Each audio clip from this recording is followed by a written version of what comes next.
तो बच्चों class 12th का सेकेंड बुक का फर्स्ट चैप्टर हम लोग पढ़ रहे हैं ray optics and optical instrument. उसमें हमने लेंसेज का सारा चीज कर लिया है।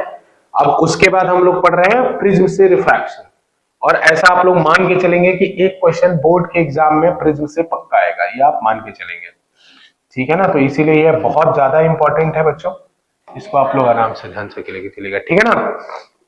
तो बच्चों प्रिज्म आपको पता है, ड्राइंग बनाएंगे इसका डिराइवेशन, पहले डिराइवेशन आएगा तो डिराइवेशन के लिए ड्राइंग बनाएंगे प्रिज्म का।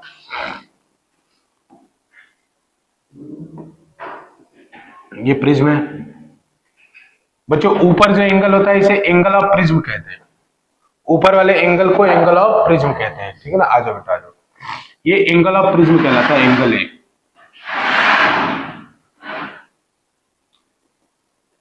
अब इसमें रे डायग्राम बनाते हैं बच्चों, रे डायग्राम किसी और कलर से बनाते हैं, चलो इसे बना लेते हैं।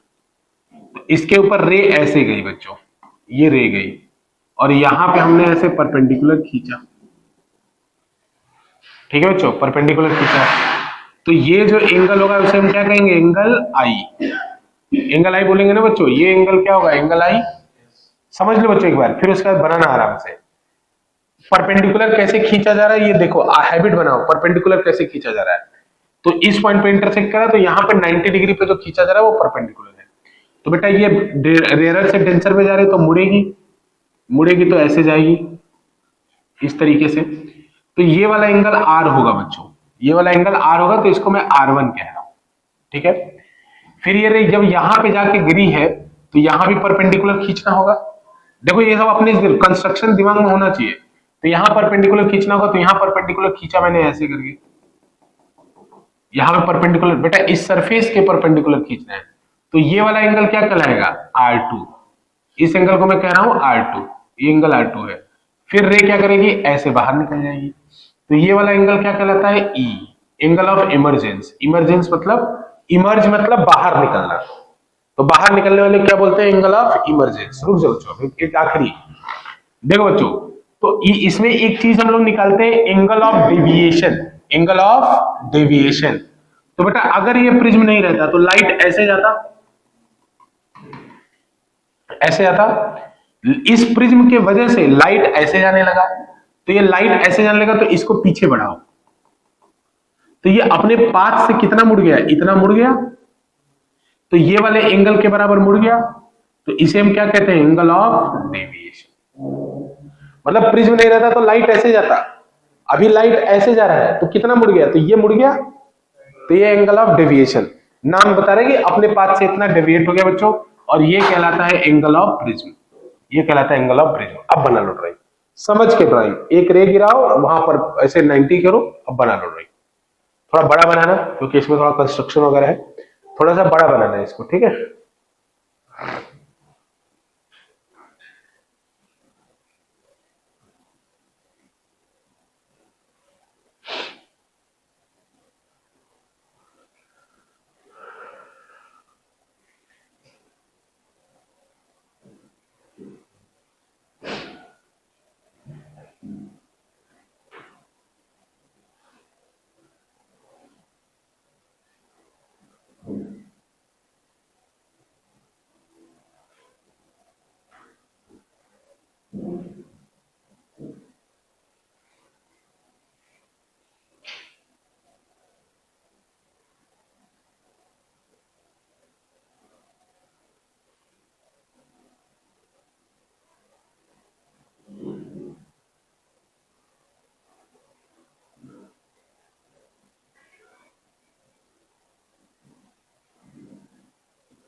प्रिज्म का रिफ्रैक्टिव इंडेक्स N2 मान लेते हैं, प्रिज्म का रिफ्रैक्टिव इंडेक्स N2 मान लेते हैं, और बाहर जो मीडियम है उसका रिफ्रैक्टिव इंडेक्स N1 मान लेते हैं।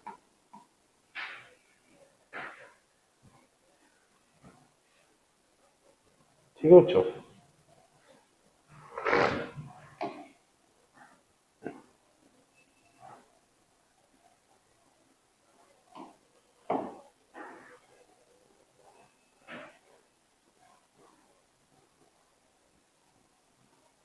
ओके बच्चों, जो पॉइंट है उनका कुछ नाम भी दे देते हैं, जैसे इस पॉइंट का नाम M दे देते हैं, इस पॉइंट का नाम N दे देते हैं, इस वाले पॉइंट का नाम जहां पे दोनों नॉर्मल मिल रहे हैं O दे देते हैं, और इस वाले पॉइंट का नाम P दे देते हैं।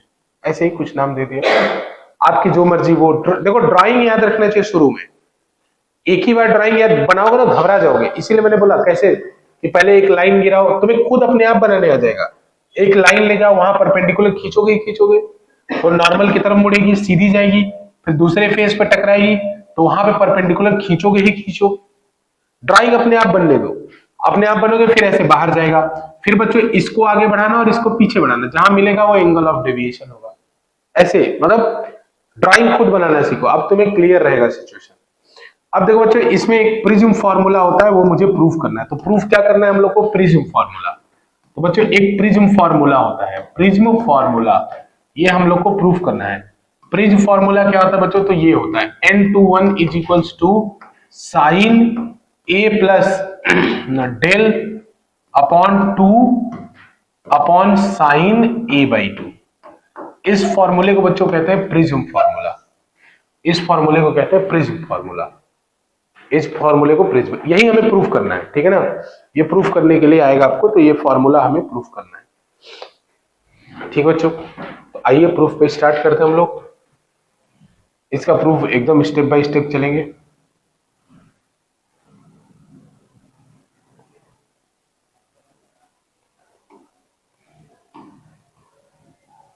देखो बच्चों, ये एंगल ऑफ डेविएशन को मैं क्या लिख सकता हूं, जरा देखते हैं हम लोग। तो बेटा एंगल ऑफ डेविएशन ये है एंगल ऑफ डेविएशन, ये है ना। तो बेटा ये इन दोनों एंगल के सम के बराबर होगा। ये जो देखो ब्लैक कलर से एंगल बना रहा हूं, इन दोनों एंगल के सम के बराबर होगा। क्यों? Exterior angle is equals to sum of two opposite interior angle.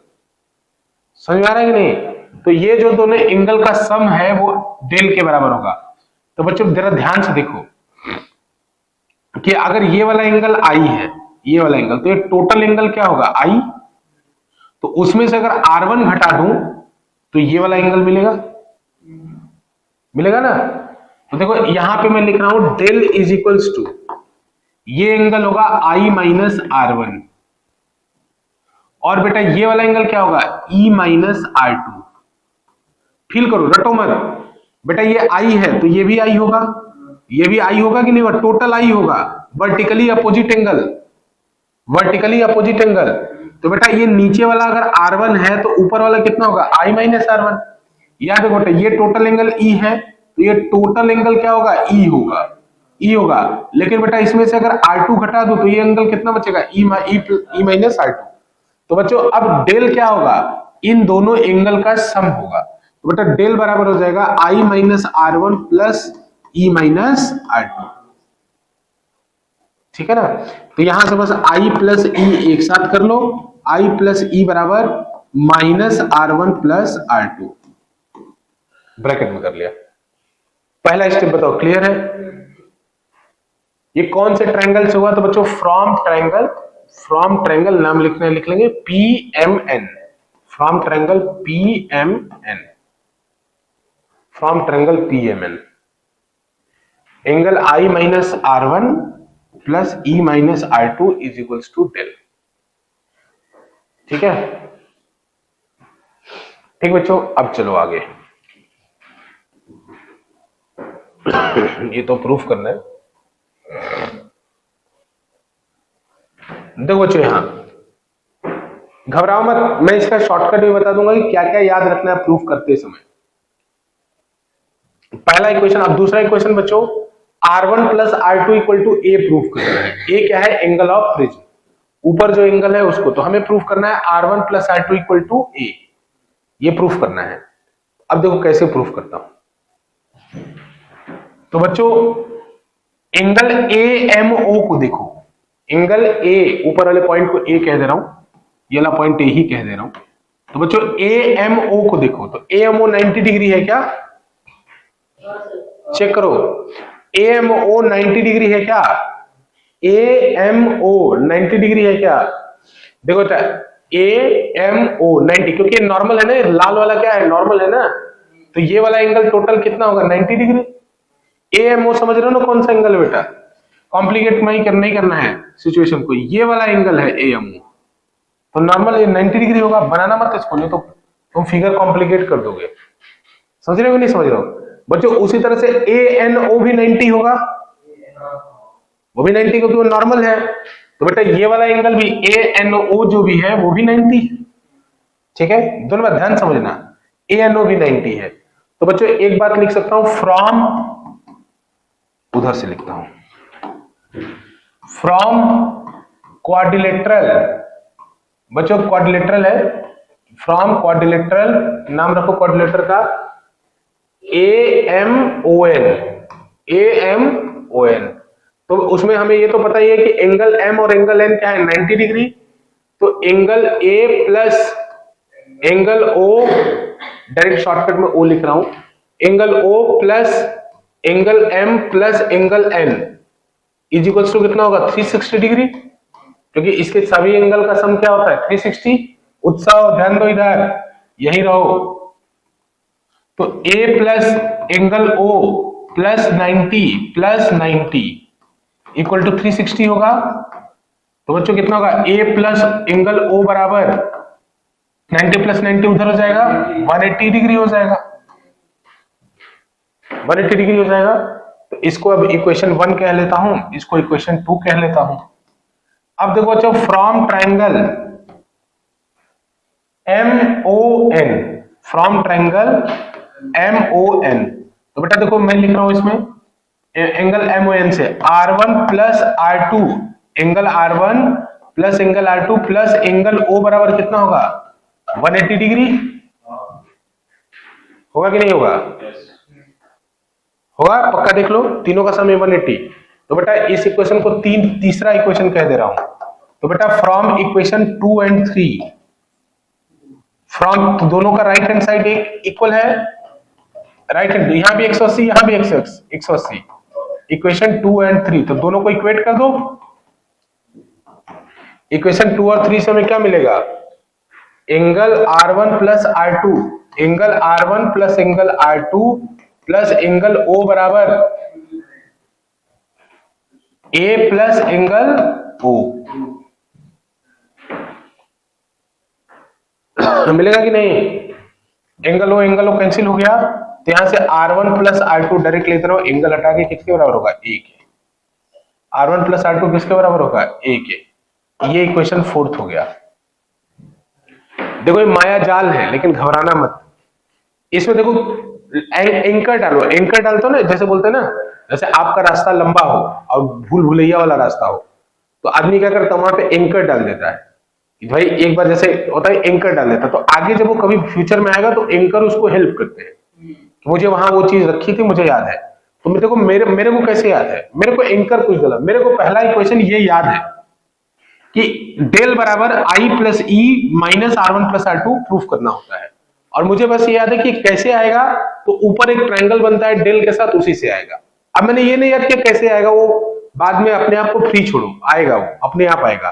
तुम बस ड्राइंग शुरू में याद करना, ड्राइंग गलत नहीं हो, ड्राइंग गलत नहीं तो तुम सब निकाल लोगे, बस ड्राइंग गलत में क्या, ड्राइंग कैसे बनाने बोला, सीधा गया, फिर वहां पे जहां पर टकराया वहां परपेंडिकुलर खींच दो, फिर लाइट को मोड़ के सीधा ले जाओ, फिर जहां दूसरे तरफ टकराया परपेंडिकुलर खींच दो, दोनों परपेंडिकुलर मिला दो, फिर ऐसे निकाल दो, फिर इसको आगे बढ़ाओ उसको पीछे बढ़ाओ, टकरा दो, तो ऊपर एक ट्रायंगल बन गया। अब मेरे को पता है कि उसी ट्रायंगल से मुझे ये वाला रिलेशन मिलेगा, और मेरे दिमाग में अब क्या है कि R1 प्लस R2 को क्या कर देना है A के बराबर, अब मेरे दिमाग में केवल ये चल रहा है। अब उसके लिए क्या जुगाड़ करूं, तो उसके लिए जुगाड़ किया कि एक क्वाड्रिलेटरल से एंगल O निकाला, ये नीचे वाला एंगल हो जहां दोनों नॉर्मल मिल रहे थे, और एक ट्रायंगल वो वाला ट्रायंगल लिया जिसमें R1 R2 थे, उनसे O निकाला और दोनों को एक साथ इक्वेट कर दिया, चाहे O की वैल्यू उठा के एक से दूसरे में रख दो, कुछ भी करो बात बराबर है, चाहे कोई एंगल O का वैल्यू उठा के नीचे रख दे। तो अब देखो मैंने वही तो किया, अब लिखने में बहुत बड़ा हो गया लेकिन दिमाग में मेरे क्या चल रहा है ये सोचो, मतलब एंकर डालो, एंकर पहला यही है कि ये लिखना है, दूसरा एंकर है कि R1 प्लस R2 ये होना चाहिए। अब उसमें जुगाड़ लगा के कैसे करना है, तो बस जुगाड़ लगाना है, एक क्वाड्रिलेटरल लेना है और एक ट्रायंगल लेना है जिससे मुझे ए प्रूव करना है। अब बीच का स्टेप में कुछ भी याद नहीं रखूंगा, कुछ भी याद नहीं रखूंगा, अपने आप आएगा वो, समझ रहे हो नहीं? एंकर, तो दो एंकर डल गए। तो बच्चों अब देखो, अब ये कितना जो रटेगा उसको कितना कॉम्प्लिकेटेड होता जाता है। बेटा दोनों तरफ 180 डिग्री था ना, देखो a प्लस ओ कितना था 180, और इन तीनों का सम भी कितना था 180, तो दोनों का जब राइट हैंड साइड बराबर है तो लेफ्ट हैंड साइड भी तो बराबर ही होगा, इसीलिए वो दोनों इक्वल हो गए। ऐसे मतलब कुछ भी करके R1 प्लस R2 ये आना चाहिए, बात खत्म। अब बच्चों देखो यहां मैं अलग करो, फिर अब तीसरा, अब कौन सा जो भी इक्वेशन नंबर बने, चौथे और पहले से क्या मिला, चौथे और पहले से क्या मिला, हाँ, फ्रॉम फोर्थ एंड वन। देखो मेरे दिमाग में पहले ही आंसर आ चुका है कि मुझे करना क्या है, बस वो उसी को जस्टिफाई कर रहा हूं। तो अब यहां से मैं हमें क्या मिलेगा, वी गेट, हमें क्या मिलेगा, तो हमें मिलेगा बच्चों डेल बराबर आई प्लस ई माइनस ए।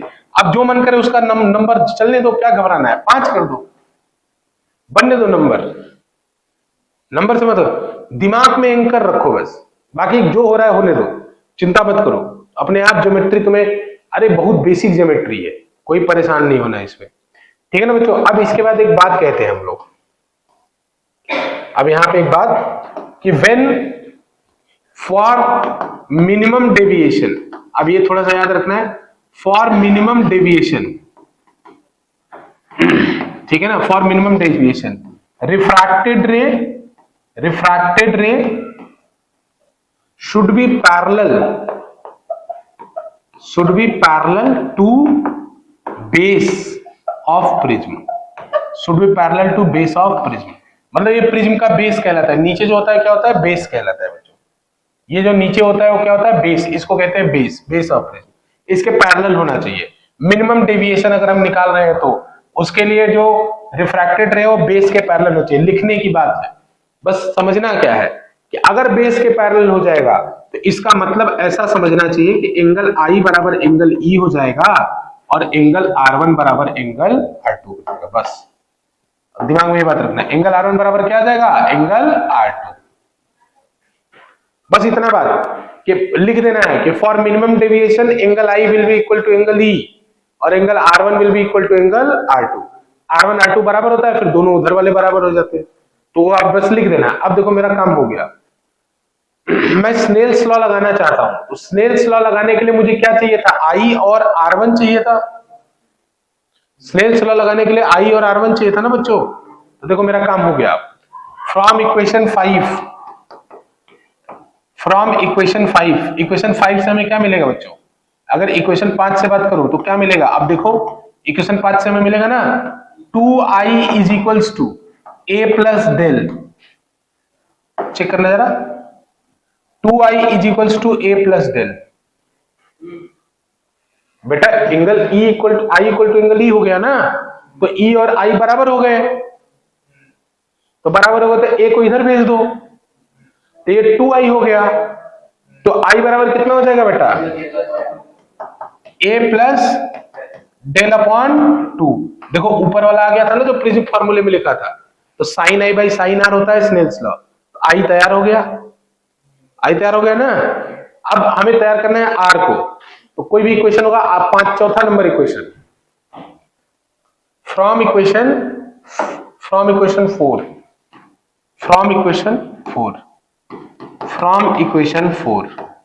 बच्चों, इक्वेशन 4 से दोनों क्या है बराबर, तो बेटा R1 प्लस R2 को 2R1 लिख दूं, तो 2R1 बराबर कितना हो जाएगा A, तो बेटा R1 बराबर कितना हो जाएगा A बाई 2, नीचे क्या आता था साइन A बाई 2, फॉर्मूले में देखो फाइनल वाला, तो R1 की जगह क्या आ गया साइन, R1 समझ लो ना, एंगल देख लो अपने नोटबुक में, R1 कौन सा एंगल है, अरे यहां स्नेल्स लॉ लगाएंगे, स्नेल्स लॉ बोलता है ना sine I by sine R1 equal to N2 1, और I की वैल्यू कितनी आ गई है A प्लस डेल बाई 2, और A की इसकी वैल्यू कितनी आ गई है R1 की A बाई 2, बस रख दो, खत्म हो गया क्वेश्चन, खत्म हो गया खेल। हाँ, from now by applying Snell's law, अब चाहो तो बना लेना, by applying Snell's law, by applying Snell's law, by applying Snell's law.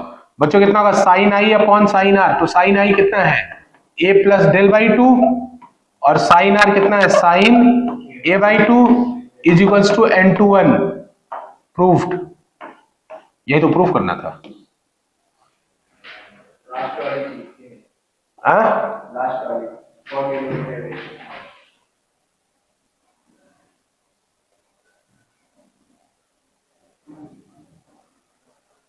देखो मेरे को बस ना इसमें याद रखो करना क्या हुआ, ड्राइंग बनाना सीख लो, ड्राइंग बनाना सीख लो। देखो यहीं पे सोल्यूशन याद हो जाएगा। ड्राइंग बनाना सीख के ये प्रूफ करना है angle I plus angle equal minus R1 R2 equal to del. अब आगे चल के आई ई बराबर हो जाएगा, R1 प्लस R2 ए के बराबर हो जाएगा। तो R1 प्लस R2 ए के बराबर करना है तो 2R1 बराबर ए हो जाएगा, और आई प्लस ई में ये दोनों 2i हो जाएगा, और ए इधर आके डेल हो जाएगा। एंकर, दिमाग में एंकर लगाओ। ये फॉर्मूला लेंदी नहीं, बस इसमें दो तीन बातें याद रखो कि कौन किसके इक्वल होगा। फाइनल रिजल्ट पहले ही याद रख लो, थोड़ा सा नीचे, ठीक है। फाइनल रिजल्ट पहले ही याद कर लो, दिमाग में खुद ही चलने लगेगा कि अच्छा आई प्लस ई में आई बनाना है, R1 प्लस R2 को ए बनाना है, फिर स्नेल्स लॉ लगा देना है, R1 और R2 को बराबर कर देना है, आई और ई को बराबर कर देना है, खत्म हो गया अब लोग।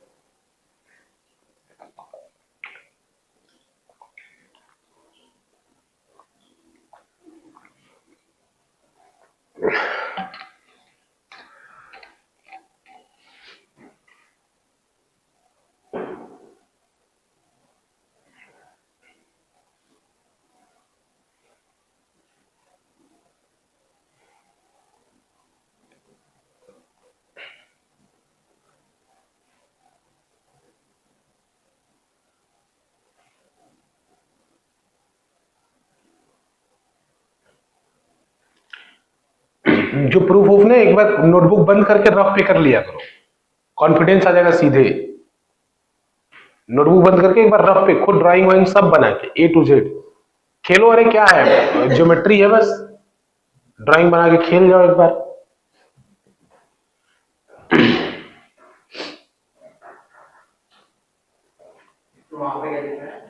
क्या बेटा, for minimum deviation refracted ray should be parallel to base of prism. Refracted ray should be parallel to base of prism.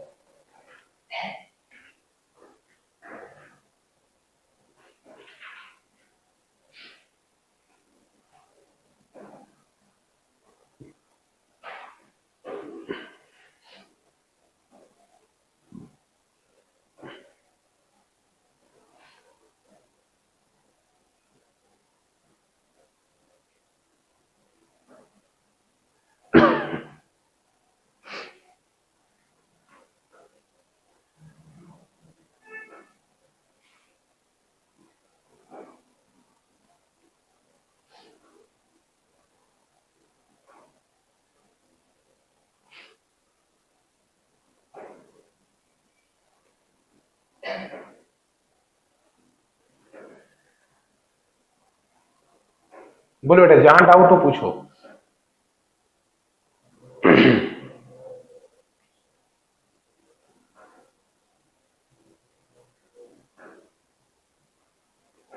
क्या बताओ उत्सव, क्या दिक्कत है बताओ,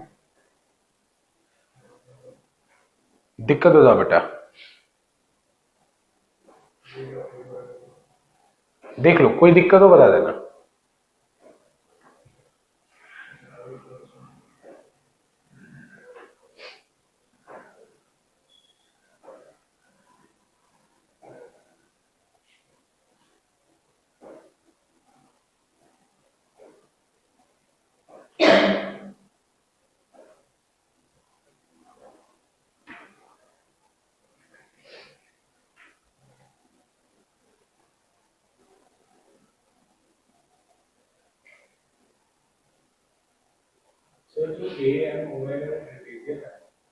नहीं बेटा, वो क्वाड्रिलेटरल है, कोई उसका ट्रेपेजियम नहीं कह सकते मैं, क्योंकि बस उसके दो एंगल इक्वल है 90-90।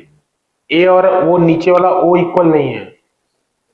हाँ, वो ऐसे ट्रेपेजियम उसको याद मत करो, कोई भी रैंडम ट्रायंगल हो, रैंडम क्वाड्रिलेटरल हो।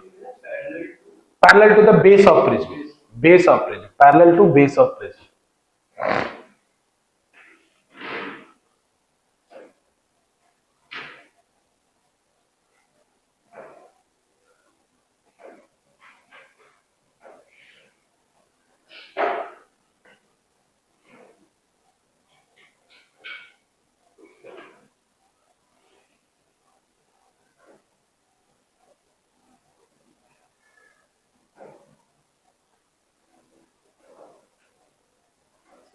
हाँ बेटा, ऊपर बस वो बेटा स्नेल्स लॉ है, स्नेल्स लॉ लगा लो, साइन ए प्लस, वो जो फाइनल फॉर्मूला वही लिख दो। फ्रॉम इक्वेशन फिफ्थ बेटा, पांचवा जो भी इक्वेशन का नंबर, ये वाला इक्वेशन फिफ्थ है ना, तो फ्रॉम इक्वेशन फिफ्थ, पहले इक्वेशन 5 है, इक्वेशन 5 और इक्वेशन 4। इक्वेशन 4 में R1 प्लस R2, इक्वेशन 5 में एक वो नंबरिंग याद मत किया करो, तुम लोग अपने आप फ्री होने दो, अपने आप परेशान मत हुआ करो, डायरेक्ट पेन उठाओ, बनाना शुरू करो, एंकर डाल लो दिमाग में बस। केक प्रूफ करना है कि I plus E minus R1 plus R2 proof करना है, R1 प्लस R2 को ए करना है ट्राइंगल और क्वाड्रिलेटरल का सहारा लेके, और बाद में R1 R2 बराबर कर देना है और I और E बराबर कर देना है। हाँ बस करके फिर डायरेक्ट स्नेल्स लॉ लगा दो, आंसर। सेकेंड बुक कोई मिस मत करो, सेकेंड बुक एकदम हलवा है, उसको करके एकदम खा जाओ, फर्स्ट बुक में जो बचेगा दोबारा कर लेंगे, ठीक है ना, इससे एकदम बेहतरीन रिजल्ट आएगा बोर्ड में, ये तो विश्वास रखो, हमारे पास टाइम है, दोबारा करा देंगे, जो चैप्टर बोलोगे वो दोबारा करा देंगे। बस सेकेंड बुक एकदम बढ़िया फिनिश कर लो, कि सेकेंड बुक में हमें बस हो जाएगी, बस 2 चैप्टर डिसाइड करें, टेस्ट ले लें, न्यूमेरिकल ले लें और उसको न्यूमेरिकल डिस्कस करें। सेकेंड बुक उस लेवल की तैयारी करो, फर्स्ट बुक में जो बचेगा, जो नहीं समझ में आएगा दोबारा तिबारा कर लेंगे, थोड़ी सी कठिन भी है, ठीक है ना। अभी इलेक्ट्रोस्टैट भी दोबारा रिवीजन करा देंगे, क्योंकि उसका 14 नंबर का वेटेज, 20% वेटेज है, करेंट एक चैप्टर पूरा उसका वेटेज अच्छा खासा है, लगभग 7 से 8%, 10% वेटेज है, एसी है, तो दोबारा करा देंगे, जो चैप्टर बोलोगे दोबारा करा देंगे बच्चों, ठीक है ना। हाँ देखो, अब वो करेंगे, पहले रिवीजन फिर टेस्ट, 2 चैप्टर करके करा देंगे, अभी भी कुछ नहीं है, ध्यान दोगे सब हो जाएगा, ठीक है बच्चों। अब इसमें फिर वही एक पुराना एजम्पशन भी लगाते हैं बच्चों, उसी को आगे लेके चलो, ऊपर लिख दे रहा हूं, इसमें एक एजम्पशन लेके चलते बच्चों, फॉर थिन प्रिज्म, बच्चों इसमें फॉर थिन प्रिज्म, बच्चों अगर थिन प्रिज्म होगा तो इस तरह से पतला होगा प्रिज्म, तो बेटा पतला होगा तो ए क्या होगा, छोटा होगा, तो ए अगर छोटा हो, तो मैं आइडिया के लिए बता रहा हूं कि अगर ए लेस देन 10 डिग्री हो, बस आइडिया के लिए बता रहा हूं, ये कहीं लिखा नहीं मिलेगा, लेकिन आइडिया के लिए बता रहा हूं कि अगर ए लेस देन 10 डिग्री है तो बच्चों साइन थीटा किसके इक्वल हो जाता है, थीटा के, और tan थीटा किसके इक्वल हो जाता है, थीटा के, लगा लो।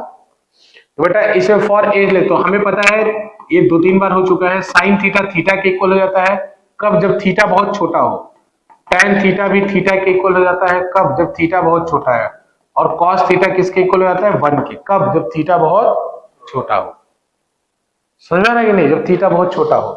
तो बच्चों यहां से अगर मैं देखूं, तो अगर इंप्लॉय करूं बच्चों, तो ये आ जाएगा a plus del upon 2, sine हट जाएगा, अपॉन a/2।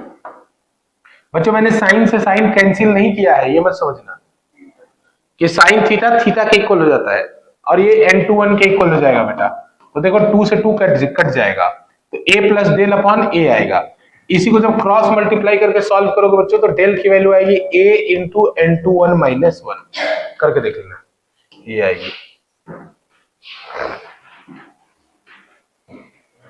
ठीक है ना, करके बच्चों वो साइन साइन हट जाएगा, sine theta equal to theta हो जाएगा, n21 क्रॉस मल्टीप्लाई कर दो, a n21, a को उधर भेज दो, -1 कर दो, सॉल्व कर खुद देखो। ये फॉर्मूला लेकिन तभी लगाना है जब बोले क्वेश्चन की थिन प्रिज्म है, क्वेश्चन ही कह दे कि थिन प्रिज्म है, कहे क्वेश्चन बेटा कि थिन प्रिज्म है, तो थिन प्रिज्म में ये कॉन्सेप्ट हम लगा सकते हैं, del equal to a into n21 minus 1, for thin prism.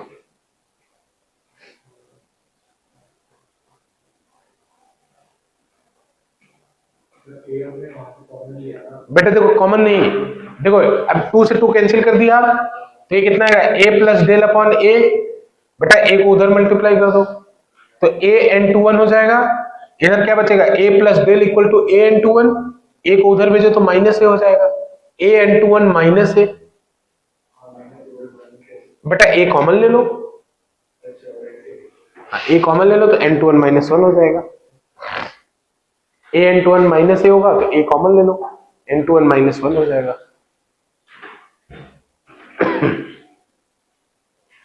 ठीक है, अब इसका हम लोग एक न्यूमेरिकल कर लेते हैं। देखो ऐसा कोई बोर्ड का एग्जाम नहीं गया है जिसमें प्रिज्म का क्वेश्चन ना आया हो, आएगा ही आएगा। डेरिवेशन, न्यूमेरिकल, मतलब ये कंफर्म सोच के चलना कि प्रिज्म से क्वेश्चन आके रहेगा, मान के चलना एग्जाम में, बोर्ड एग्जाम में।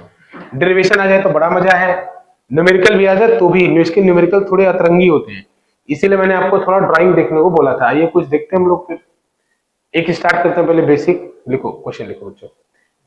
हाँ लिखते हैं ना, सीधे सीधे बात है। क्वेश्चन है कि बच्चों if the angle of prism is 60 degree, if the angle of prism is 60 degree, if the angle of prism is 60 degree and the angle of minimum deviation is 30 degree, and the angle of minimum deviation is 30 degree, then find the refractive index of prism, then find the refractive index of prism in air। Prism मतलब air में रखा हुआ है, in air. तो बच्चों in air find the refractive index of prism in air. बच्चों in air क्यों बोला है, क्योंकि n1 की वैल्यू क्या हो जाएगी, 1। बेटा n1 बाहर वाला मीडियम था ना तो 1 हो जाएगा। n2 निकालना है आपको, फटाफट फॉर्मूले में डालो बच्चों, आंसर निकालो। बेटा a की value, if the angle of prism is 60 degree and the angle of minimum deviation is 30 degree, then find the refractive index of prism in air, then find the refractive index of prism in air। Direct formula लगाओ बच्चों, answer पाओ।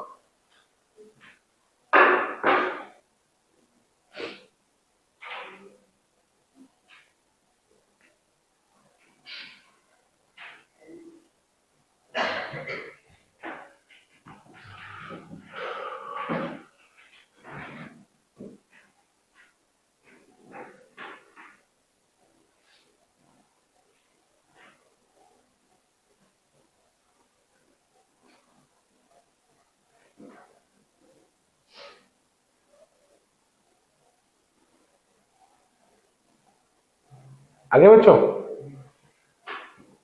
Direct लगाओ, n21 is equals to sine a plus del, तो 60 plus 30 upon 2 upon sign 60/2। बस n21 में n2 upon n1 है तो n1 की वैल्यू 1 है, तो यहां से n2 कितना हो जाएगा बच्चों, n2 हो जाएगा साइन 45 अपॉन साइन 30। n2 की वैल्यू बस 1/√2 अपॉन 1/2। बेटा ये √2 नीचे आएगा, 2 ऊपर चला जाएगा तो 2 अपॉन √2।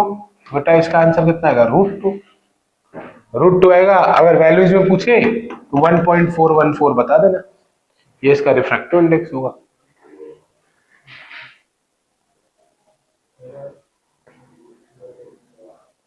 √2/2 आ रहा था।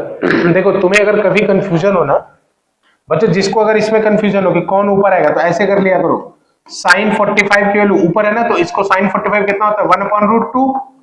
अब साइन 30 से डिवाइड करना है ना, तो उल्टा करके मल्टीप्लाई कर दो। साइन 30 कितना होता है, 1/2, 1/2 को उल्टा करके मल्टीप्लाई कर दो। डिवाइड करने का मतलब क्या है, तो ये जगह 2/1 देख लो। कभी अगर ये कंफ्यूजन हो जाए कौन ऊपर जाएगा कौन नीचे जाएगा, तो आप ऐसे कर लिया कीजिए, इसमें कौन सी बड़ी बात है। ठीक है आगे चलो, अब चलो थोड़ा सा कुछ पीवाईक्यूज देख ले बच्चों। एक चीज और, पीछे वाले स्लाइड में बच्चों अभी मैंने लास्ट क्लासेस में बताया था जब रिफ्रैक्टिव इंडेक्स पढ़ाया होगा कि सेम मटेरियल का रिफ्रैक्टिव इंडेक्स अलग अलग कलर के लिए अलग अलग होता है। सेम मटेरियल, जैसे सेम ग्लास है, उसका रिफ्रैक्टिव इंडेक्स वायलेट के लिए कुछ और होगा, ग्रीन के लिए कुछ और होगा और रेड के लिए कुछ और होगा। तो बेटा देखो सबसे ज्यादा डेविएशन किस कलर का होगा, तो हमें पता है कि वायलेट कलर का जो रिफ्रैक्टिव इंडेक्स है वो रेड कलर से ज्यादा होता है ना बच्चों, क्योंकि वायलेट कलर का हमने ये फॉर्मूला पढ़ा था कि n is inversely proportional to wavelength. हमने पढ़ा था n is inversely proportional to wavelength. तो बेटा जिसका वेवलेंथ कम होता है उसका रिफ्रैक्टिव इंडेक्स क्या होता है, ज्यादा। सेम मटेरियल में, जैसे मान लो सेम प्रिज्म है, उसमें अगर वायलेट कलर जाएगा तो उसके लिए रिफ्रैक्टिव इंडेक्स कुछ और होगा, और रेड कलर जाएगा तो उसके लिए रिफ्रैक्टिव इंडेक्स कुछ और होगा। तो बेटा इस फॉर्मूले में n तो बदलता जाएगा कलर के हिसाब से, तो यानी ये डेल भी बदलता जाएगा कलर के हिसाब से, मतलब अलग अलग रंग अलग अलग एंगल से डेविएट होगा। इसीलिए तो प्रिज्म रंगों को अलग कर देता है। प्रिज्म रंगों को अलग क्यों करता है, क्योंकि अलग अलग रंग के लिए रिफ्रैक्टिव इंडेक्स अलग अलग होता है। तो अगर रिफ्रैक्टिव इंडेक्स अलग अलग है तो अलग अलग रंग अलग अलग एंगल से डेविएट होंगे। समझ रहे हो कि नहीं समझ रहे हो? इसीलिए बच्चों सातों रंग को प्रिज्म अलग कर देता है। हाँ लेकिन उल्टा कर दो तब, अब एक ने ऐसे एंगल मोड़ा और एक उसका उल्टा एंगल मोड़ दे, तो दो लगाओगे तो फिर सफेद हो जाएगा। जैसे इनवर्स का इनवर्स क्या हो जाता है, खत्म हो जाता है। तो अब एक प्रिज्म लगाया तुम सीधा, दूसरे प्रिज्म को उल्टा लगा दो, तो इसने जितना एंगल बनाया उसने खत्म कर दिया, तो खत्म हो गया इफेक्ट फिर। लेकिन यहां समझने वाली बात है बच्चों कि प्रिज्म सातों रंगों को क्यों तोड़ देता है, क्योंकि हर रंग के लिए रिफ्रैक्टिव इंडेक्स अलग होता है, तो हर रंग के लिए वो जो डेविएशन होगा वो अलग होगा। तो बच्चों del v is greater than del r. Del v मतलब deviation of violet is greater than del r. जहां बच्चों लिखे हो थोड़ा सा इसको लिख लेना, deviation is greater than del r, और छोटा सा एक प्रिज्म बना के लिख लेना कि अगर इसमें सातों रंग निकलता है तो नीचे कौन सा रंग होता है, नीचे कौन होगा जो ज्यादा डेविएट होगा, ज्यादा डेविएट कौन होता है, वायलेट। तो जो ज्यादा डेविएट होगा उसका एंगल नीचे बनेगा ना, तो नीचे कौन मिलेगा हमेशा, वायलेट, और ऊपर मिलेगा रेड। जहां बेटा ये वाला फॉर्मूला लिखा है ना, ये वाला, उस फॉर्मूले में देखो जहां ये लिखा है वहां पे छोटा सा ऐसे ब्रैकेट बना के लिख लो, और ऐसे छोटा सा एक प्रिज्म बना के वी नीचे और ऊपर कर लो। वहां पे जहां छोटा सा लिखा छोटा सा बना लो और कोई दिक्कत नहीं।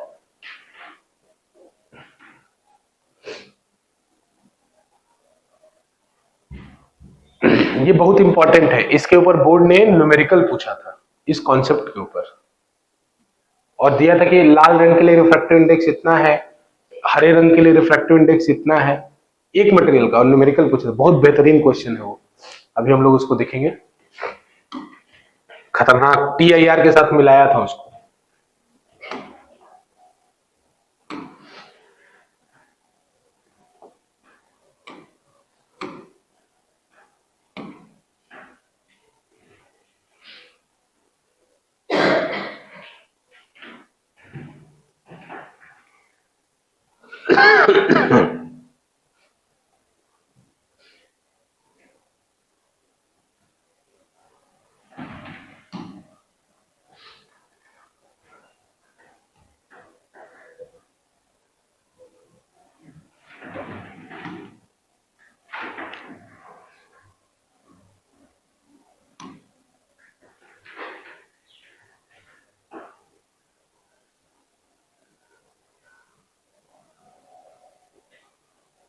बस बच्चों एक मिनट, हाँ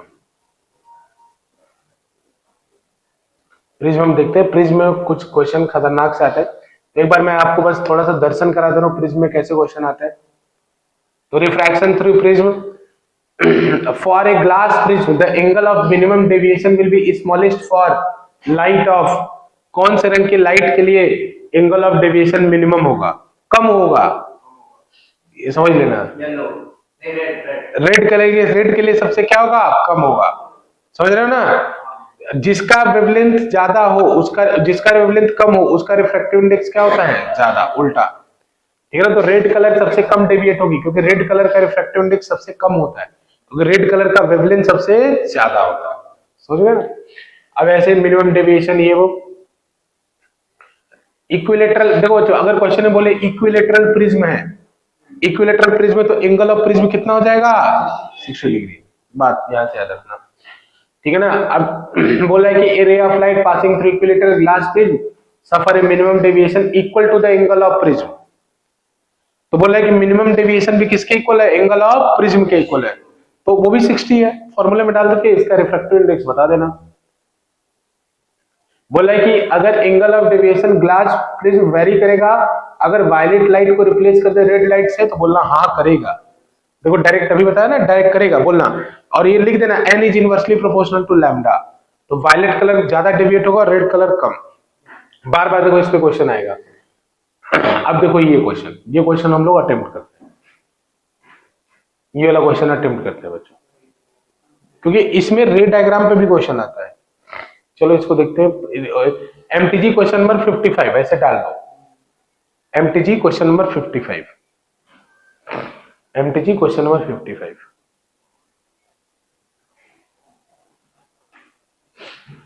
एमटीजी क्वेश्चन नंबर 55।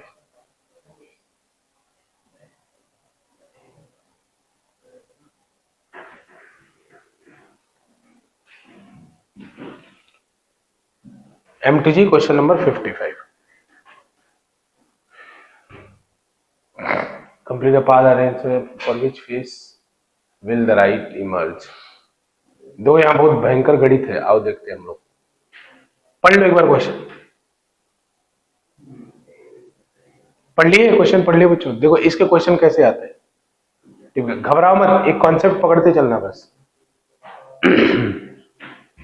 पढ़ लिए, सबने पढ़ लिया।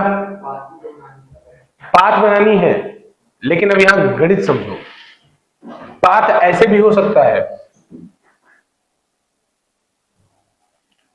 पाथ ऐसे भी हो सकता है।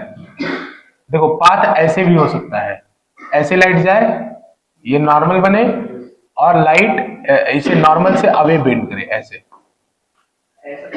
रुको, ऐसे पाथ हो सकता है।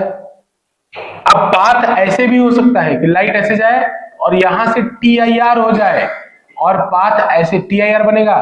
TIR जानते हो ना, ये इक्वल एंगल बनाते हुए ऐसे निकल जाए, ये यहां से आए, फिर यहां से फिर ऐसे बेंड हो, मतलब away from the normal bend हो।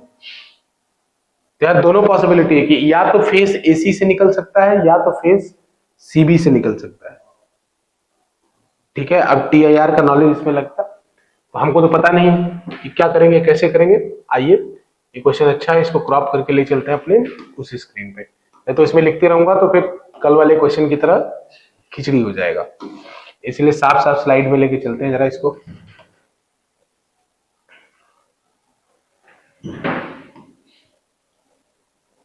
ठीक है,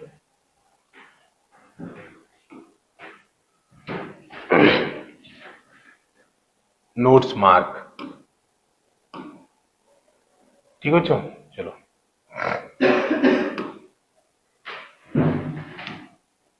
ये अच्छा क्वेश्चन है, यहां से कॉन्सेप्ट एक समझना। नोट्स,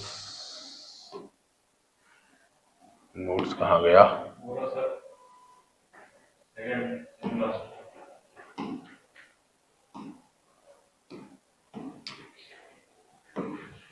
इसको थोड़ा कम कर लेता हूं। पढ़ लिया ना सबने क्वेश्चन, कम हो जा भाई।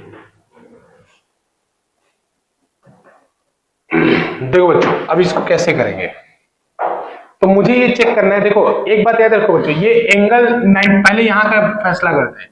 तो ये 90 डिग्री पे गिरा है ना, ये 90 डिग्री पे से टकरा रहा है ना बच्चों। तो अगर ये 90 पे टकरा रहा है तो एंगल आई क्या होगा, 0। एंगल आई 0 होगा, क्योंकि नॉर्मल पे जब लाइट जाती है तो एंगल आई क्या होता है, 0। तो एंगल आर भी क्या होगा, 0। जब एंगल आई 0 तो एंगल आर 0, यानी यहां से तो ये सीधे चली जाएगी, सीधे चली जाएगी, चली गई तो ये यहां पे जाके टकराएगी, पक्का ना, सामने जाके टकराएगी। अब हमको क्या करना है कि यहां पे एंगल ऑफ इंसिडेंस निकालना है बच्चों, यहां पे एंगल ऑफ इंसिडेंस निकालना है। तो नॉर्मल खींचना पड़ेगा, तो नॉर्मल इस वाले फेस पे ऐसे ही खींचा जाएगा, यहां पे नॉर्मल खींच दिया, पक्का ना, नॉर्मल खींचने आना चाहिए। ऐसे तो नॉर्मल आएगा, और क्या आएगा, बोलो कोई डाउट है तो बोले यहां तक। बेटा अब ये वाला एंगल निकालना है आपको, ये वाला, ये एंगल 60 है, तो क्या ये वाला एंगल भी 60 होगा क्या, चेक करना जरा एक बार, कि कुछ और होगा, चेक करो एक बार। ये 60 है तो ये वाला एंगल कितना होगा 60, ये 60 होगा, ये 90 है तो ये कितना होगा 30। देख लो बच्चों, ऐसा क्वेश्चन बार बार आएगा, इसीलिए इसको समझ लो एक बार, गेम को बार बार आएगा ये क्वेश्चन। अगर ये एंगल 60 है तो ये 60 होगा और ये एंगल कितना होगा 30। तो मैं ये बस बता रहा हूं कि जिस फेस पे टकराए उस फेस पे आपको एंगल ऑफ इंसिडेंस निकालना है। अब कैसे निकालोगे तुम्हारी मर्जी, वो मैथ का प्रॉब्लम है। अब ये नहीं याद करना है कि करस्पॉन्डिंग लगेगा कि पैरेलल, वो अपने आप दिमाग में तुम्हारे आएगा कि कैसे निकालूंगा। बस मुझे जिस फेस पे टकराए वहां एंगल आई निकालना। तो यहाँ का एंगल कितना हो गया बच्चों 30 डिग्री। इतना सबको क्लियर है? ये एंगल कितना हो गया 30। अब अगर 30 डिग्री है तो मैं जरा पता करूं कि इस फेस के लिए क्रिटिकल एंगल कितना होगा। क्रिटिकल एंगल मतलब क्या होता है बेटा, जैसे जो TIR नहीं क्लास की है, TIR में मैंने बताया था कि एक एंगल ऐसा आता है कि जिसपे लाइट इसी पे जाने लगती है और इससे अगर थोड़ा भी एंगल बढ़ाओगे तो लाइट वापस उसी मीडियम में आ जाती है, तब बाहर नहीं निकलती है। तो अगर मैं IC निकाल लूं तो अगर ये 30 डिग्री IC से ज्यादा हुआ तब तो लाइट वापस आ जाएगी। अगर ये 30 डिग्री IC से कम हुआ तब लाइट बाहर निकल जाएगी। तब लाइट मतलब AC फेस से बाहर निकलेगी। तो बच्चों अगर IC मैंने इस फेस का निकाला और अगर ये 30 डिग्री IC से कम हुआ, IC से कम हुआ तो लाइट बाहर निकलेगी AC वाले फेस से, AC वाले फेस से। अरे एंगल IC से कम होता है तो रे बाहर निकलती है ना। अगर एंगल IC 30 से कम हुआ तो ये रे फिर इधर वाले फेस से निकलेगी, BC से निकलेगी। अब इतना क्वेश्चन आसान मत समझो, बोला था ना कि which face the will the ray emerge.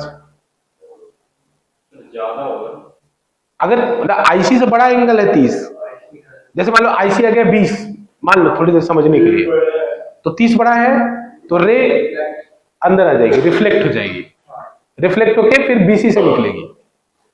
लेकिन अगर मान लो तुम्हारा IC आ गया 40 तो AC से बाहर निकल जाएगी। ठीक है, तो अब हम लोग IC का फैसला करते हैं। अब देखो यहां भी एक गणित सीखने को मिलेगा तुम्हें। तो बच्चों साइन IC का फॉर्मूला होता है, साइन IC का फॉर्मूला होता है N1/N2।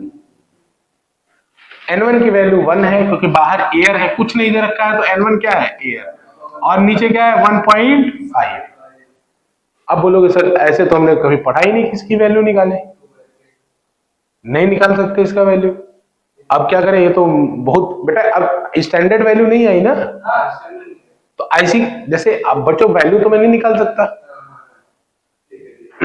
बच्चों अगर मैं बोलूँ कि साइन IC इक्वल टू 2/3 है, अगर 1/1.5 है, इसकी वैल्यू निकालो, तो आप नहीं निकाल सकते, नहीं निकाल सकते ना। अब मैटर फंस गया कि जब मैं वैल्यू निकाल ही नहीं सकता तो जज कैसे करूंगा।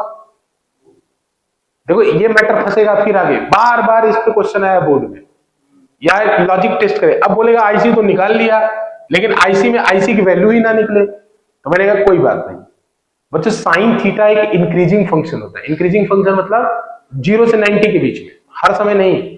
तो जैसे जैसे थीटा बढ़ाओगे वैसे वैसे एंगल भी क्या होता है बढ़ता है। तो मैं एक काम करता हूं, चलो मान लिया IC नहीं निकाल सकता, लेकिन मैं साइन 30 तो निकाल सकता हूं। साइन 30 कितना होगा 1/2। तो अगर मैं देखूं कि साइन 30 साइन IC से बड़ा है क्या, साइन 30 साइन IC से बड़ा है क्या, नहीं।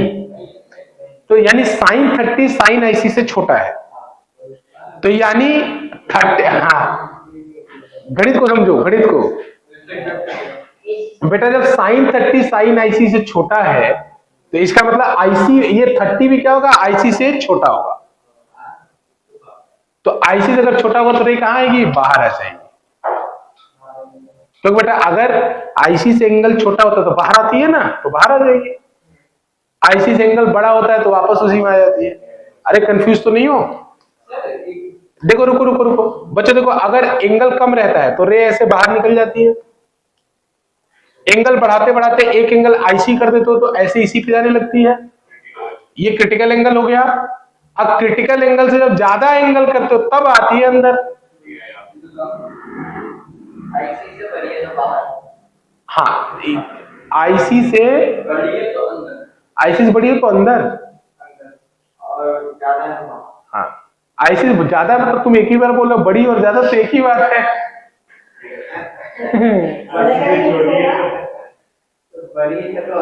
हाँ, बाहर। हाँ, तो ये 30 क्या है, छोटा है ना, साइन 30 छोटा है ना, तो इसका मतलब रे इधर से बाहर निकल, टेंशन ही नहीं है अपने को।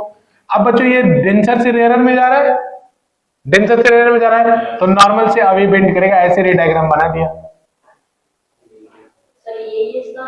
हाँ, बस रे डायग्राम बना, जस्टिफाई योर आंसर। हाँ, तो जस्टिफाई योर आंसर तो हम लिख देंगे कि यहाँ पे because sin 30 is less than sin IC, it implies that 30 degree is less than angle IC, hence ray will come out of AC, है ना, hence ray will come out of AC। हाँ, sin IC का अगर हम पूरा solve करें तो 0.6 बनता है। sin IC को पूरा सॉल्व करें तो, अरे गड़बड़ तो नहीं कर रहा हूँ मैं, देख लेना। हाँ ठीक है, 0.5 बनता है, तो बेटा 0.5 कम है ना 0.6 से। हाँ हाँ ठीक है ठीक है ठीक है ठीक है, कोई दिक्कत नहीं, 0.5 कम है, तो it will come from phase AC, ये एसी से ऐसे बाहर आएगा। तो बच्चों बस ये वाली चीज लिख लो और वो ड्राइंग बना लो, अगर ड्राइंग ऐसे लिख लो, बस ये वाली बात, क्वेश्चन रख सकते हो साइड में। ऐसा बहुत बार होगा जब आप निकाल नहीं पाएंगे, निकाल नहीं पाना तो डायरेक्ट साइन को लपेटे में ले लेना। अब एक और मजेदार क्वेश्चन करते हैं, मजा आ गया इसमें तो, लेकिन बढ़िया क्वेश्चन है ऑप्टिक्स का ये, और ये बार बार रिपीट होता है बच्चों, समझ में आ जाए तो मजा आ जाए।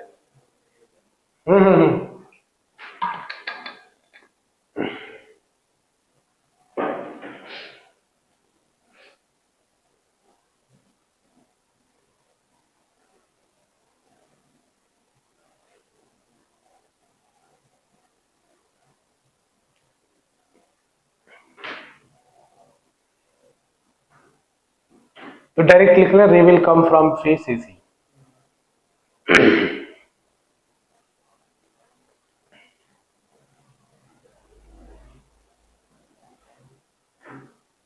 ठीक है, देखो और मजे, कितना बोर्ड इस वाले कॉन्सेप्ट को मजा लेता है इस पे। हाँ रुको, इस वाले कॉन्सेप्ट को बोर्ड बहुत इंजॉय करता है, बोलता है लपेटे मिलेंगे इसमें बच्चे को। ठीक है, अब एक बस कैंडिडेट क्वेश्चन एक और इसमें, देखो फिर गेम किया तुम्हारे साथ, अब 2 भेजा, अब बोला अब पता लगाओ, और देखो अब क्या बोला ना कि एक के लिए रिफ्रैक्टिव इंडेक्स 1.33 है और एक के लिए रिफ्रैक्टिव इंडेक्स 1.45, तो बच्चों सेम मटेरियल का रिफ्रैक्टिव इंडेक्स अलग अलग हो सकता है कि नहीं। अब पता लगाओ कौन सीधी जाएगी, कौन एसी से निकलेगी, कौन बीसी से निकलेगी। इसमें भी कठिन नहीं, इसमें भी कठिन नहीं, करते हैं चलो, कुछ नहीं करना है, परेशान मत हो, अभी करते हैं इसको।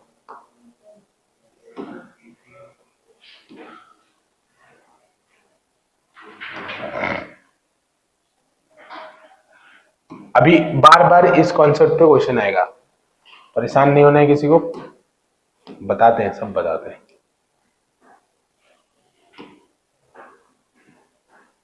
एक कहाँ गया,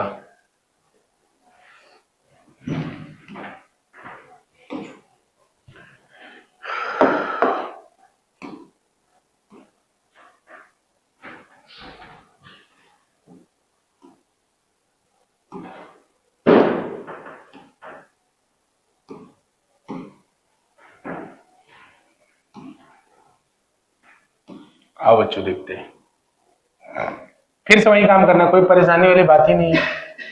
देखो बच्चों, क्वेश्चन नंबर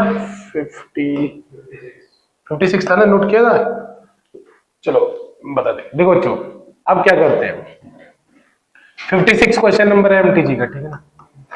देखो बच्चों, सबसे पहली बात, किसी भी एक रे, दोनों रे को आगे ले जाऊं मैं, तो ये तो 90 पे गिर रहा है, तो सीधा चला जाएगा, तो सीधा चला गया, ये भी सीधा चला गया और ये भी सीधा चला गया। अब ऐसे नॉर्मल खींचो, यहां पे नॉर्मल खींचो और यहां पे भी नॉर्मल खींचो, खींच ले बच्चों। अब ये वाला एंगल निकालो और ये वाला एंगल निकालो, तब गणित होगा, तब ये तुलना करेंगे कि आईसी की वैल्यू अब क्या है। तो बच्चों ये वाला एंगल कितना होगा, पता लगाना जरा, तो बेटा ये 45 है, ये 90 है, ये कितना होगा 45, और ये 90, ये नॉर्मल क्या होता है, नॉर्मल 90 पे जाता है, तो ये एंगल भी कितना हो जाएगा 45, यानी ये वाला भी एंगल 45 बन रहा है और ये वाला भी एंगल 45 बन रहा है, टेंशन खत्म।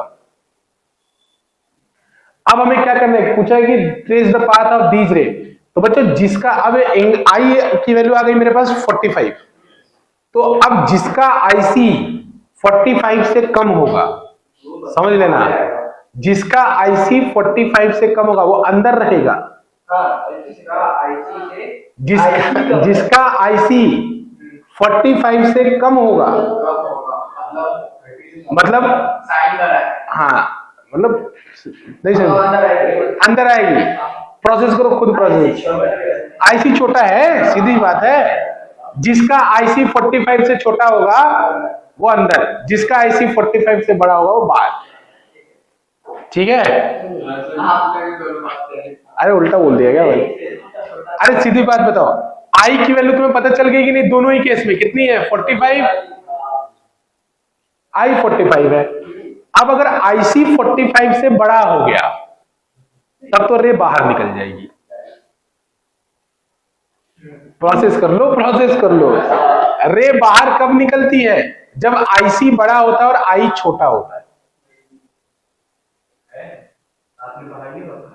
अरे आईसी बड़ा होता है और आई छोटा होता है तो बाहर निकल जाती है, तो ये बाहर निकल जाएगी। अब अगर आईसी छोटा है और आई बड़ा है तो अंदर आ जाएगी। क्या हुआ क्रिस, फ्यूज फेल? अरे बहुत आसान है, एक डायग्राम याद रखो ना, ये रहा आईसी, ये रहा आईसी और इस पे रे जा रही है, ये रहा आईसी, इस पे रे जा रही है, ऐसे ये आईसी है, तो अगर एंगल आई इससे कम हुआ तब तो रे ऐसे बाहर निकल गई, और अगर एंगल आई इससे ज्यादा हुआ तो नीचे आ गई। तो मेरे को अभी पता क्या है, आई पता है ना, तो अगर आई पता है तो आईसी कम हुआ मतलब आई बड़ा हुआ आईसी से, आई बड़ा हुआ आईसी से, अंदर आएगा। अरे चलो वालों की बात नहीं भाई, चलो की बात कैसे, ऐसा मानो मानो मत तुम लोग, साफ साफ सोचो भाई। देखो बच्चों, अगर एंगल आईसी और आई में तुलना करना है तो if angle ic is greater than angle i, ठीक है ना, अगर आईसी बड़ा है तो इट विल कम आउट, मतलब रे मीडियम के बाहर निकल जाएगी, it will come out, it will come out, come out का मतलब जिस फेस पर टकराई उसी से बाहर निकल जाएगी, मतलब इससे टकराई तो इसी से बाहर निकल जाएगी, ठीक है। अगर आईसी की वैल्यू आई से कम है तो it will reflect back, it will reflect back, it will reflect back. बोलो अब ठीक है, अब मैटर आओ देखते हैं हम लोग, यहां मैटर बहुत सीरियस हो रहा है, देखते हैं। अब की बार आई पता है और आईसी 2 है, आई पता है और आईसी 2 है, आई कितना है 45, आईसी 2 है। अब की बार चलो दोनों आईसी को निकालते हैं। तो देखो पहले हम लोग आईसी डायरेक्ट तो निकाल ही नहीं सकते, फिर भी देखते हैं। तो sine IC is equals to कितना होगा बच्चों, पहले वाले के लिए, पहले वाले के लिए रिफ्रैक्टिव इंडेक्स है 1.33, तो साइन आईसी 1, साइन आईसी 1 कितना होगा 1/1.33, अरे n1/n2, ये भूल तो नहीं रहे हो ना, n1/n2, साइन IC2 कितना होगा 1/1.45। अब देखो फिर से वैल्यू नहीं निकाल सकता मैं, नहीं निकाल सकता, तो साइन 45 निकाल लेता हूं सीधे। तो साइन 45 कितना है, साइन 45 1/√2, बच्चों √2 को क्या लिख सकता हूं 1.414, अरे √2 की वैल्यू होती है 1.414।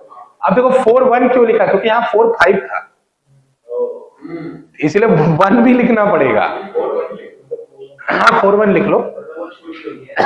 अब तुम डिसाइड करो कि कौन सी वैल्यू, देखो ये तो इससे बड़ी कौन सी वैल्यू है, 1.414 से बड़ी कौन सी है, 1.33 बड़ी है, यानी इसका आईसी बड़ा है,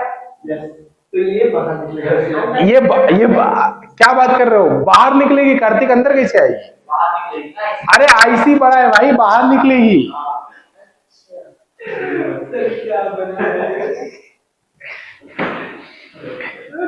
बात समझ आ रहा है? अच्छा देखो, इसका आईसी क्या है? 45 से छोटा है कि नहीं? अंदर आएगी। इसका आईसी छोटा है तो अंदर आएगी। तो बच्चों अब इसका पाथ ऑफ रिट्रेस करना, तो कौन अंदर आया? 2 वाला अंदर आया ना, दूसरा वाला अंदर आया ना। तो पहले वाले को पहले निपटा देते हैं। तो पहले वाला ये रेयर से डेंसर में जा रहा है, तो अवे फ्रॉम द नॉर्मल ऐसे निकल जाएगा पहले वाला। अब दूसरे की बारी। तो बच्चों अगर ये रिफ्लेक्ट हो रहा है तो इक्वल एंगल बनाते हुए रिफ्लेक्ट होगा। तो अगर ये 45 है तो ये 45 बना के रिफ्लेक्ट होगा। बच्चों 45 बनाएगा तो टोटल 90 हो जाएगा कि नहीं हो जाएगा? देखो ये पहले से 45 था तो 45 और बनेगा, क्योंकि angle I equal to angle R होता है। तो इसका पाथ ऐसे ड्रॉ होगा।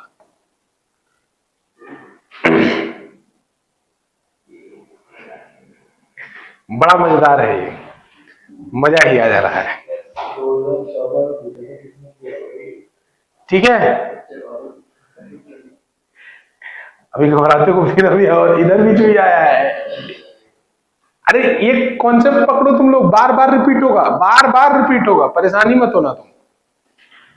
ठीक है, डन। कुछ नहीं, लिख के तुलना करो। अब तो तुम लोग को एक्सपर्ट हो गए हो, एक आध और लपेट सकते हैं। अरे लिख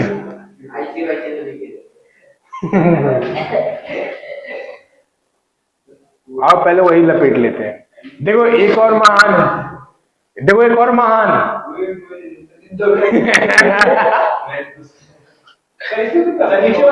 फिर से क्रिटिकल एंगल दिया है ना, चलो एक बार देख लेते हैं ऐसे, बस कोई बात नहीं, इसे सॉल्व नहीं करेंगे, देख लेंगे, कोई बात नहीं। The critical angle of the two prism with respect to air is 41.1 and, यानी इस वाले का 45 और इस वाले का कितना है? 41। तो बच्चों देखो सीधी सी बात, ये जाएगा तो अभी 45 बनाएगा। अरे हम लोग तो अब एक्सपर्ट हो चुके हैं इसमें। देखो अभी इसका गेम खत्म कर देते हैं ऐसे ही, बिना सॉल्व। देखो ये ऐसे जाएगा तो यहाँ पे कितना एंगल बनाएगा? नॉर्मल खींचो, 45 बनाएगा ना ये, और इसका क्रिटिकल एंगल कितना है? 41। तो बताओ 41.1 बड़ा कि 45? 45 बड़ा है। तो आई बड़ा है, आई बड़ा है आईसी से, अंदर आएगा। तो ये अंदर आएगा तो 45 बनाते हुए आएगा, तो सीधे ऐसे आ गया अंदर, आ गया अंदर, आ गया ना। अब ये तो कोई बिल्कुल 90 पे आएगा, क्योंकि 45 बना है, 90 पे आएगा। 90 पे आएगा तो ऐसे सीधा नीचे चला आएगा, क्योंकि यहाँ 90 पे गिरा है, तो 90 पे तो बिल्कुल सीधा जाता है। अब यहाँ समझदार हो तुम लोग, अब तभी तो पता करोगे ना। अब ऐसे गिरा, ऐसे गिरा। अब ये पॉइंट पे बच्चों नॉर्मल खींचो पहले, तो नॉर्मल ऐसे आया, नॉर्मल ऐसे आया ना। अब हमें तलाश है इस एंगल की। अरे 90 नहीं होगा, 90 नहीं होगा। देखो ये 90 है, ये 90 है, ये 60 है, तो ये कितना होगा? 30। तो ये कितना होगा? 60। तो ये 60 हो गया, 60 हो गया ना। अब फिर से चेक करो, इसका क्रिटिकल एंगल कितना है? 45, और इसका एंगल ऑफ इंसिडेंस कितना है? 60। तो अरे वो ऐसे डायरेक्ट देख लो ना, आपको एंगल ऑफ इंसिडेंस है, तुलना करने की जरूरत नहीं बेटा। एंगल ऑफ डायरेक्ट दे दिया, अब तो फायदा है। पिछले वाले में तो हमने ज्यादा मेहनत किया था। तो बेटा इसमें कौन बड़ा है? सी छोटा है ना बेटा, सी छोटा है, आई क्या है? बड़ा है। तो फिर क्या होगा? अंदर रिफ्रैक्ट करेगी। तो बच्चों अगर ये 60 है तो 60 बनाते हुए रिफ्रैक्ट करेगी ऐसे, ऐसे ये 60 बनाते हुए रिफ्रैक्ट करेगी, करेगी। तो अगर ये 60 बना रही है तो फिर से देखो ये वाला एंगल कितना होगा? इसका कुछ जुगाड़ करते हैं। ये एंगल तो हाँ 60 बड़ा है, तो रिफ्रैक्ट करेगी ना, आई बड़ा हुआ ना, इसी से रिफ्लेक्ट करेगा ना। अब देखो इस फेस पे फिर से नॉर्मल ड्रॉ करो, इस फेस पे फिर से नॉर्मल ड्रॉ करो, तो मेरे हिसाब से नॉर्मल यही पे कोइंसाइड कर जाएगा क्या, और सीधे ही रे आ जाएगी। ये रे अलोंग द नॉर्मल ही हो जाएगी।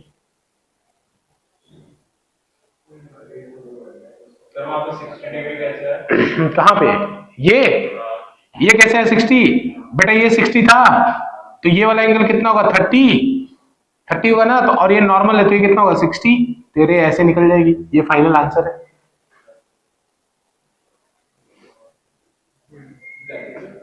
21-22 21-22 चलो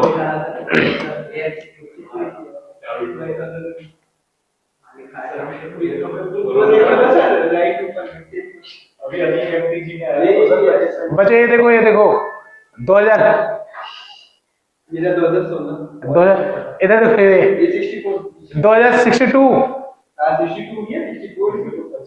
अरे 62 में ये बोलेगा कि इक्विलेटरल ट्रायंगल टाइप की चीज है, ये जाके ये थोड़ा डायग्राम नीचे बना दिया, ऊपर रहेगा, इसे डायग्राम कर दे, तो ये जाके इस पे टकराएगी या इस पे टकराएगी। जैसे इसके हिसाब से इस पे बीसी पे टकराएगी, फिर चेक करना इसका रिफ्रैक्टिव इंडेक्स दिया है, फिर आईसी निकाल के चेक करना, पाथ ड्रॉ करना है, कर देना। 64 में 3 दे रखे, यही वाला क्वेश्चन वगैरह था, ये बहुत जबरदस्त। बोलेगा कि ये अलग अलग रंग की लाइट है और सबका रिफ्रैक्टिव इंडेक्स दे रखा है, तो सबका क्रिटिकल एंगल कितना बनेगा 45। चेक कर लेना कौन बड़ा है कौन छोटा है, अभी हो जाएगा, कर लेना उसको, ठीक है ना।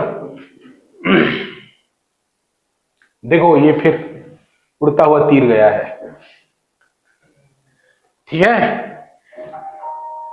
ठीक है बच्चों। तो प्रिज्म का क्वेश्चन कर सकते हैं आप, कोई दिक्कत नहीं। अब हमारे पास बच गया ऑप्टिकल इंस्ट्रूमेंट, तो हम नेक्स्ट क्लास में कर लेंगे। हाँ बच्चों, इसका एक ग्राफ होता है, बस वो ग्राफ छोटा सा बना लो, बस खत्म करो, फिर प्रिज्म खत्म, फिर हम नेक्स्ट क्लास में। बच्चों इसका ग्राफ प्लॉट किया गया डेल और आई के बीच में, डेल और आई के बीच में।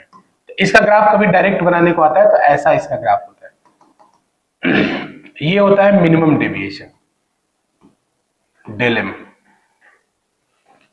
किसी कोई एंगल ऐसा होता है जिसमें मिनिमम डेविएशन बनता है, ऐसे करके कर लेना। डेल और आई का डेविएशन और एंगल ऑफ इंसिडेंस का, ये प्रिज्म में ग्राफ पूछता है डायरेक्ट, कई बार क्वेश्चन में आया, तो ऐसे इसको बना लेना। बस प्रिज्म खत्म हो गया। प्रिज्म में बस आईसी आई वाला क्वेश्चन में परेशान मत होना, गणित लगा देना। हाँ एमडीजी कर लेना बच्चों धीरे धीरे, ठीक है ना। अब हमारा बच गया ऑप्टिकल इंस्ट्रूमेंट, नेक्स्ट क्लास में ऑप्टिकल इंस्ट्रूमेंट खत्म करेंगे।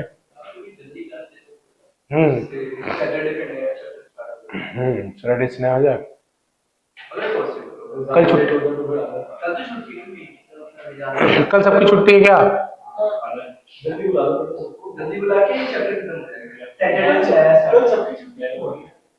वाल्मीकि जयंती है कल, तुम्हारा नहीं है? अरे छुट्टी मार लेना, बोलना वाल्मीकि जयंती है, बोल देना वाल्मीकि जयंती है, छुट्टी है। तो 10 बजे आ जाना, फिर